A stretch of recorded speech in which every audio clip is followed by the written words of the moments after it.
Башкорт халык әкияте сихри моң.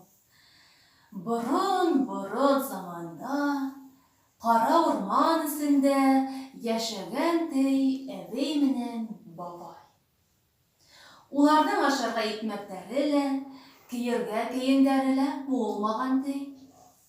Шулай яшәп ятканда, бер вакыт уларның малайлары дөньяга килгән. Ай үсәһе көн үскән, ел үсәһе ай үскән, бик көчле, батыр егет булып үсеп киткән ди. Картайган ата-әсәһен ул үзе карай башлаган. Көн дә һунарга йөргән, йәнлектәрнең тиреләрен кәрәк-яратка, икмәк, тузга алмаштырыр булган ди.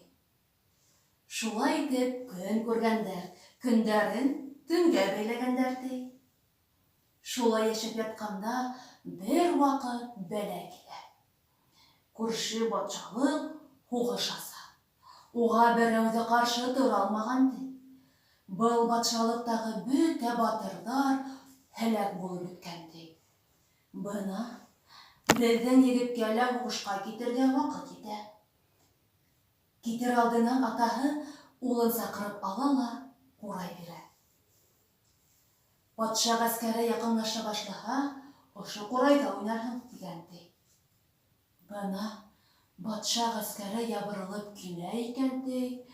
Шул вакыт егет курайды алып уйнап җибәрә.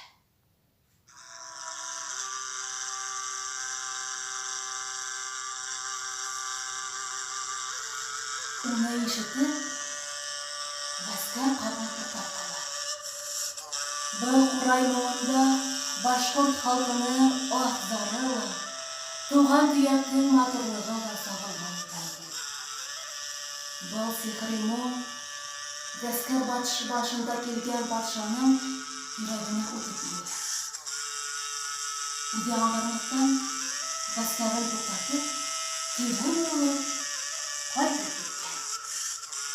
Моны күргән патша бик кыуанган. Һәм егетне ата-әсәһе менән сакырып алган. Ә улар гомерләренең һуңгы көненә саклап ошо батшалыкта гомер иткәннәр.